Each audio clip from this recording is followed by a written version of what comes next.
Pessoal, eu vou apresentar para vocês a resolução das questões que eu solicitei na atividade 1 de Química Ambiental, mas saliento que é importante vocês acompanharem os vídeos de revisão e fazer todas aquelas atividades que são propostas lá, ok?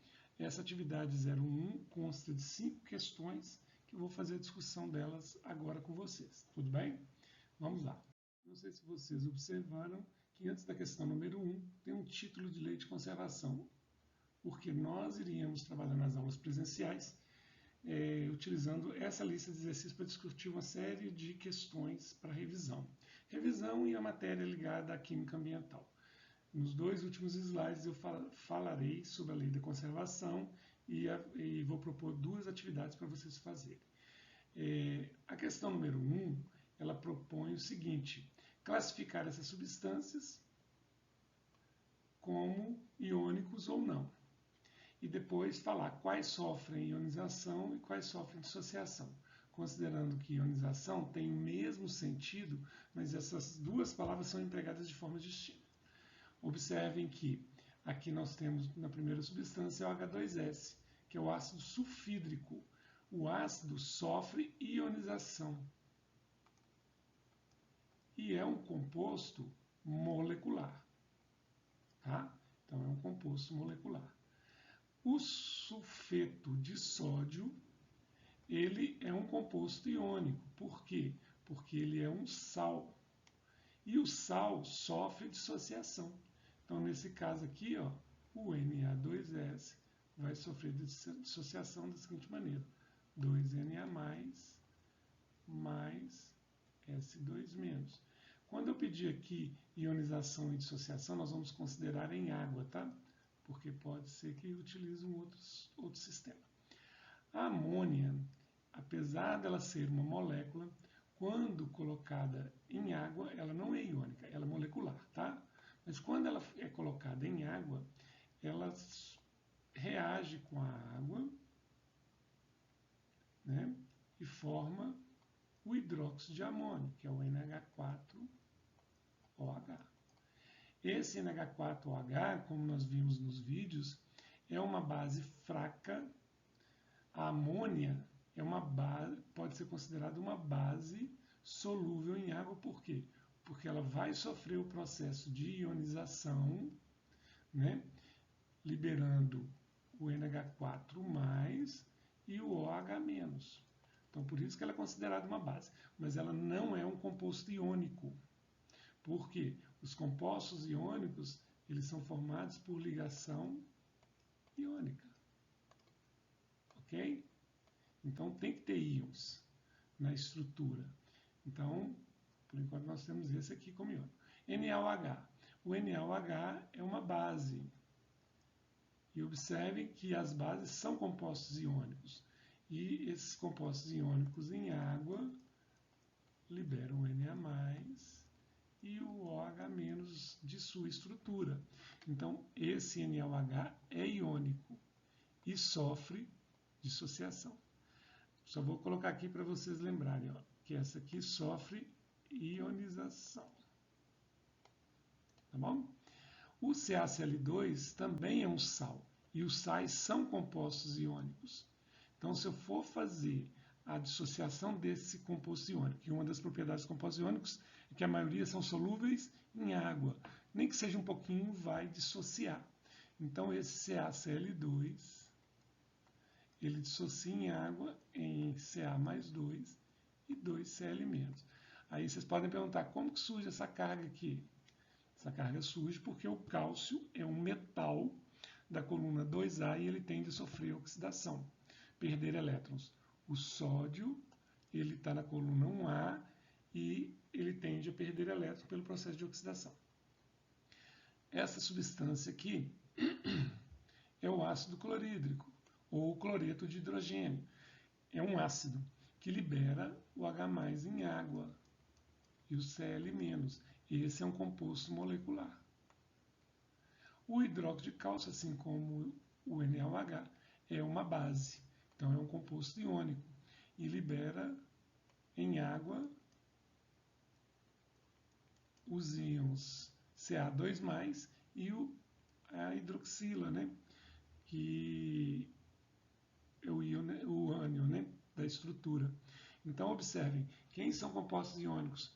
São as substâncias que são formadas por ligação iônica, que é o hidróxido de cálcio, o sal, que é o NaCl, o NaOH, o sulfeto de sódio. Tá bom? Esta questão número 2 pede para indicar o ácido mais forte. A força de um ácido está relacionada com o grau de ionização. Quanto maior o grau de ionização, que a gente representa por alfa, mais forte vai ser esse ácido. E salientando que eu pedi para vocês escreverem, né, as equações de ionização. Ok? Então, observem o seguinte, que o H2SO4, em água, ele é considerado um ácido de arrênios porque libera, no caso aqui, 2H+, mais o SO4, 2-. Eu quero que vocês atentem que o H+, é uma simplificação do íon hidrônio, que é esse íon, certo? Que é o H3O+. Aqui no caso nós vamos ter 2 vezes essa estrutura aqui, né? Então, lembre-se, o H+ não existe. Ele é uma forma simplificada do íon hidrônio. Então, se eu quero saber qual o ácido mais forte, eu observo qual é o maior alfa. O maior aqui é desse ácido aqui, que é o ácido perclórico. Aí você fala assim, como que eu sei? Tem que pesquisar os nomes, tá bom? Aí pediu para escrever a fórmula estrutural, nós vamos ver no próximo slide. Bom, a letra B dessa questão pede para escrever a fórmula estrutural do ácido perclórico e do ácido bórico e determinar o NOx de cada elemento central.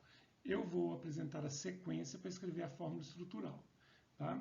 E depois eu mostro como determinar o NOx, salientando que tem que pesquisar as fórmulas desses ácidos. O ácido bórico é o H3BO3. Tá bom? Então, a primeira coisa, o átomo central, que é esse aqui. Disponho os oxigênios em volta. 3 oxigênios. Disponho os hidrogênios em volta do oxigênio, porque ele quem vai ligar com o hidrogênio. Efetuo primeiro as ligações entre oxigênio e hidrogênio e completo as ligações do oxigênio com o elemento central. Considerando aqui, a gente vai ver que o boro ele é um elemento que não atende à teoria do octeto, né? Que ele vai adquirir estabilidade com 6 elétrons. Então, ela é uma regra, a exceção. Tá bom? Agora, quem é mais eletronegativo aqui? É o oxigênio. Então, o oxigênio ele vai puxar os pares de elétrons das ligações. Vai adquirir carga -2. Vai puxar os elétrons da ligação. Carga -2. O oxigênio aqui vai puxar os elétrons da ligação. Carga -2. Agora, observem o seguinte, que quando ele puxa esses elétrons, o hidrogênio adquire carga +1, esse hidrogênio +1 e esse +1. Por quê? Porque cada ligação covalente tem um elétron do oxigênio e um elétron do hidrogênio. No caso do boro, a mesma coisa, né? Convalência. Então, o boro está ficando com uma carga positiva aqui, uma carga positiva aqui e uma carga positiva aqui. Então, o NOx do boro é +3. No ácido perclórico já tem o desenho da forma, da estrutura. Considerando que aqui eu estou não estou usando a ligação dativa, que seria aquela setinha. Não sei se vocês lembram que eu falei, que aqui ele está usando a expansão do octeto.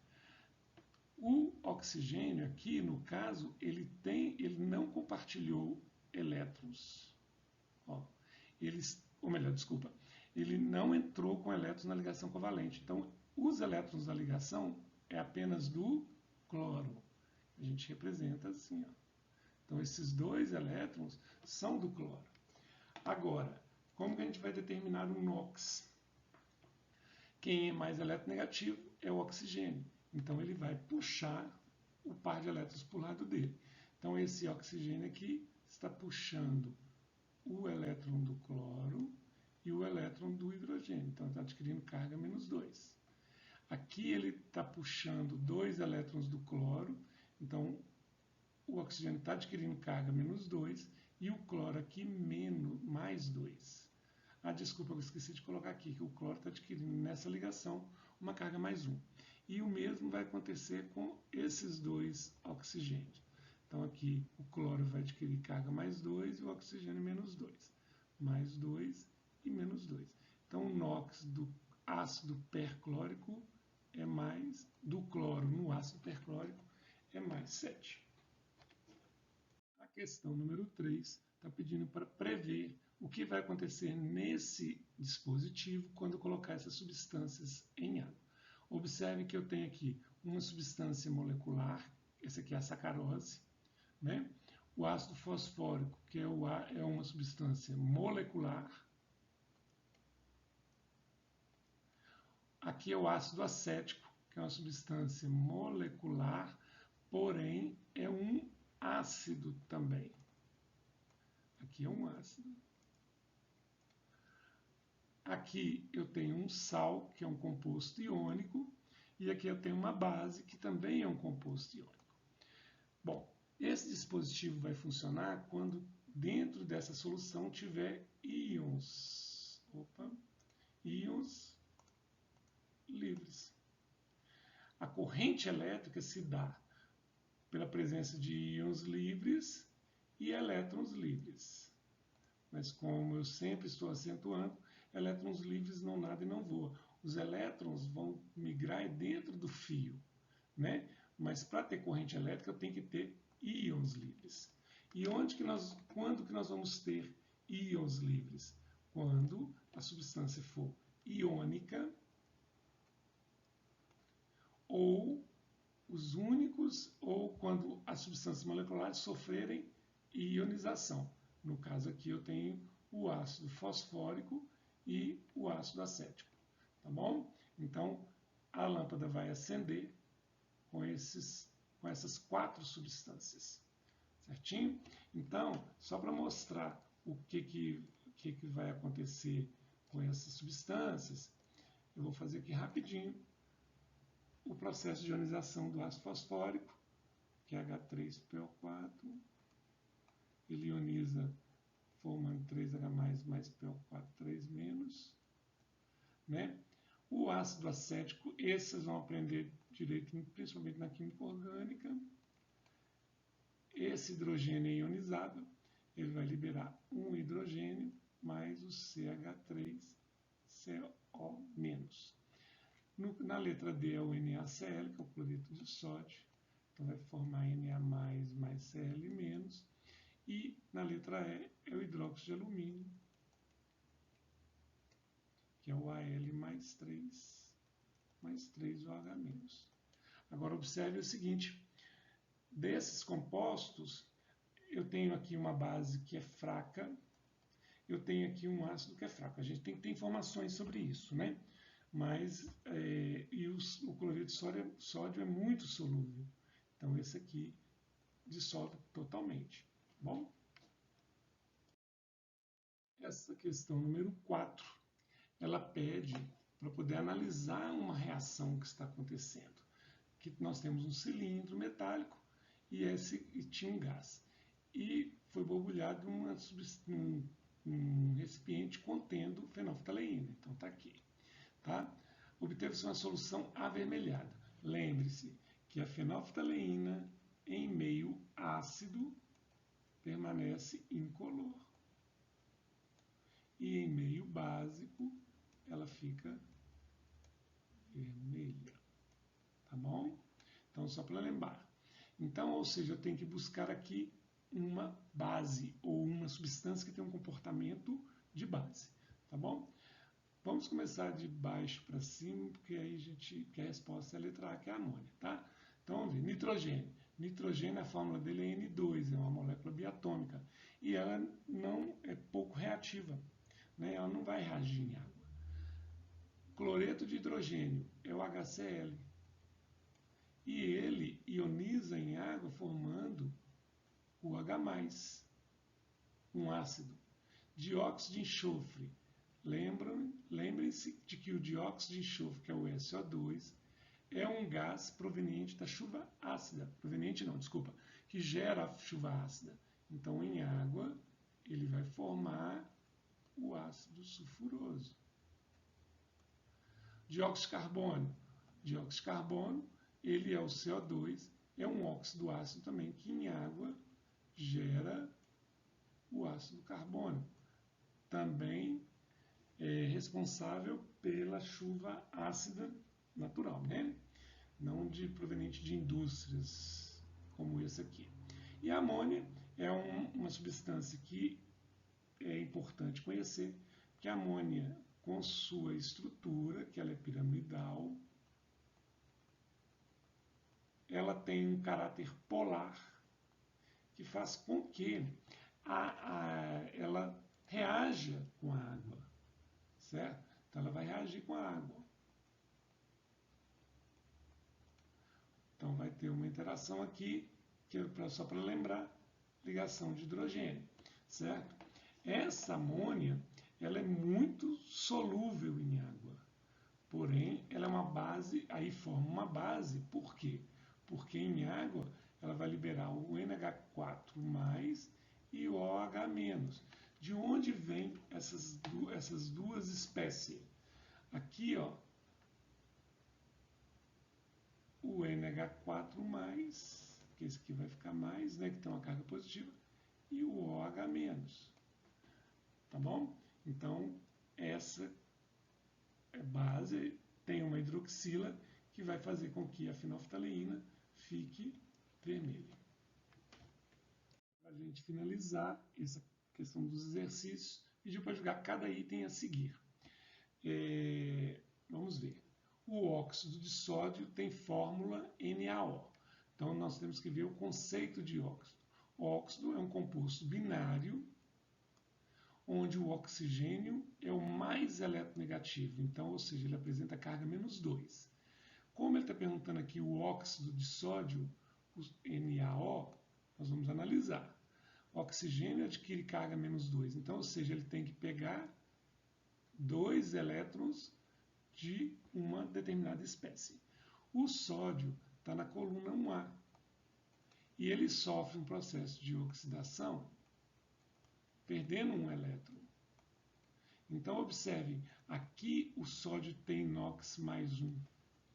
Como o oxigênio tem NOx -2, que tem NOx -2, então, para eletroneutralizar essas cargas, eu precisaria de 2 Na+. Então, a fórmula do óxido de sódio seria Na2O. Letra B. O óxido de cálcio é um óxido ácido ou um anidrido. Anidrido é uma designação para óxido ácido, tá? Então não tem pegadinha aqui não. E o óxido ácido é aquela substância que em água vai virar ácido. O óxido de cálcio, que é o CaO, em água, ele vai gerar uma base. Por quê? Porque ele é um óxido básico. Letra C. A fórmula do óxido de alumínio é a Al2O3. Então vamos ver? A Al2O3. O alumínio está na coluna 3A. Então quer dizer que ele vai ficar com uma carga +3. O oxigênio, como nós dissemos, e aqui está pedindo que seja um óxido, então ele tem carga -2. Para eletroneutralizar essas duas cargas, nós temos que tirar o mínimo múltiplo comum, que entre 3 e 2 dá 6. Então eu preciso de multiplicar esse aqui. Eu preciso de 2 alumínio. Então, ou seja, eu terei 6 cargas positivas. Para eletroneutralizar 6 cargas positivas, eu preciso de 6 negativas. Então, eu precisaria de 3 oxigênios. Aí eu tenho menos 6. Então, aqui vai gerar a fórmula Al2O3. Letra D. Então, essa aqui, a princípio, é a resposta, né? Vamos ver se tem outra. Todos os óxidos presentes no vidro comum ou vidro cristal são óxidos ácidos. É a mesma justificativa anterior. Óxidos ácidos não geram cristais, ok? Óxidos ácidos geram ácidos, que são compostos moleculares. E o cristal nós temos compostos iônicos. O óxido de chumbo é um óxido molecular. Vocês viram na revisão que a palavra molécula não pode ser usada para um composto iônico. E o composto iônico, ali nós temos o óxido de chumbo, onde o chumbo é um metal e tende a sofrer oxidação. Certo? E o oxigênio, está falando de óxido, ele tende a sofrer redução. Então, o óxido de chumbo vai ser o PbO. Então, ele não é um óxido molecular, ele forma cristais.